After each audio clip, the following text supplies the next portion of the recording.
నిజామాబాద్ జిల్లా పొతంగల్ కోటగిరి రుద్రూర్ మండల కేంద్రంలో బీఆర్ఎస్ పార్లమెంట్ అభ్యర్థి గాలి అనిల్ కుమార్ తో కలిసి MLA Pocharam Srinivas Reddy road show నిర్వహించారు. అకాల వర్షాలతో నిజామాబాద్ జిల్లాలో 907 ఎకరాల పంట నష్టం సంభవించినట్లు జిల్లా వ్యవసాయ అధికారులు నిర్ధారించారు. జిల్లా వ్యాప్తంగా ప్రాథమిక అంచనాల ప్రకారం 623 మంది రైతులకు సంబంధించి వ్యవసాయ ఉద్యాన పంటలు వడగళ్ల బారిన పడి దెబ్బతిన్నాయని ఈ నివేదికను ఉన్నతాధికారులకు పంపనున్నామని జిల్లా వ్యవసాయ అధికారి వాజిద్ హసన్ తెలిపారు. అకాల వర్షంతో తడిసిన ధాన్యాన్ని ప్రభుత్వమే కొనుగోలు చేయాలని బీఆర్ఎస్ ఎంపీ అభ్యర్థి బాజిరెడ్డి గోవర్ధన్ డిమాండ్ చేశారు.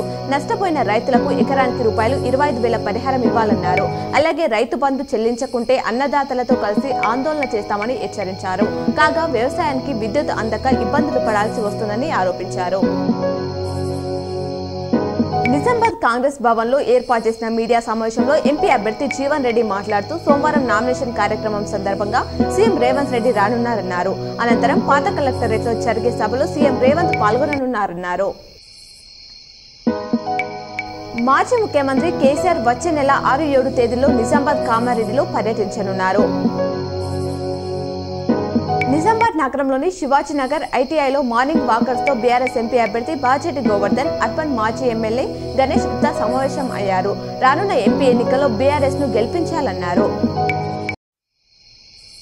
నగరంలో మహావీర్ జయంతి ఘనంగా నిర్వహించారు. గుజరాతీ మహిళలు పాల్గొన్నారు.